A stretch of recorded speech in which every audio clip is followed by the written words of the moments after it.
झारखंड की राजनीति का माहौल इन दिनों कुछ ऐसा है मानो ऊपर से शांत लेकिन नीचे से लगातार उबलता हुआ।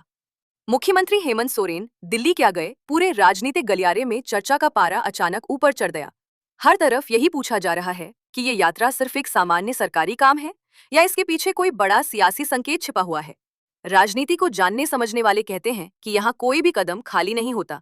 हर मुलाकात, हर यात्रा, हर बयान, यहाँ तक कि चुप्पी भी एक संदेश होती है।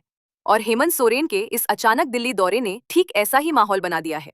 इस समय झारखंड की राजनीति तीन बड़ी चर्चाओं के इर्द गिर्द घूम रही है। पहली ये कि क्या महागठबंधन से आरजेडी की विदाई तय है। दूसरी ये कि क्या जेएमएम कांग्रेस और आरजेडी दोनों से हटकर अकेले सरकार चलाने की तैयारी कर रहा है। और तीसरी सबसे रोमांचक चर्चा, क्या जेएमएम और बीजेपी के बीच फिर से पुराने दिनों की तरह गठबंधन हो सकता है। तीनों बातें एक साथ चर्चा में हैं और हर पार्टी अंदर खाने अपनी अपनी रणनीति बना रही है। पहले आरजेडी वाली चर्चा पर लौटते हैं। बिहार चुनाव के समय जेएमएम को एक भी टिकट नहीं दिया गया। ये वही चुनाव था जहां खुद मुख्यमंत्री हेमंत सोरेन, लालू यादव और तेजस्वी यादव से मुलाकात कर चुके थे। जेएमएम के मंत्री सुदेव कुमार सोनू और वरिष्ठ नेता विनोद कुमार पटना तक गए थे टिकट की उम्मीद में, लेकिन नतीजा शून्य।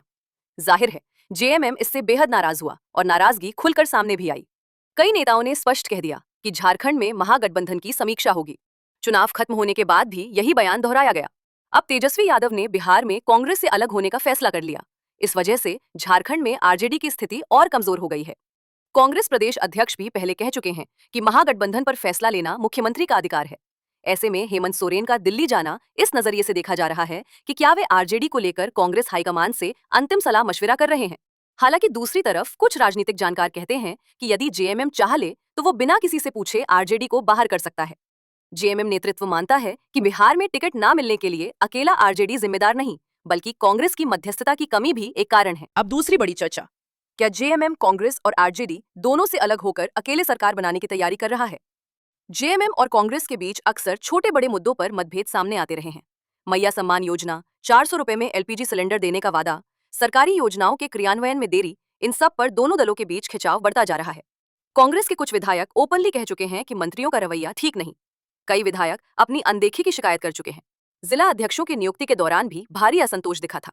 ऐसे माहौल में टूट की संभावना हमेशा बनी रहती है और यही वजह है कि राजनीतिक लोग ये गणित निकाल रहे हैं कि अगर कांग्रेस के 7 से 8 विधायक नाराज होकर जेएमएम में शामिल हो जाएं और आरजेडी के कुछ लोग भी साथ आएं, तो जेएमएम बहुत आसानी से अकेले सरकार चला सकता है।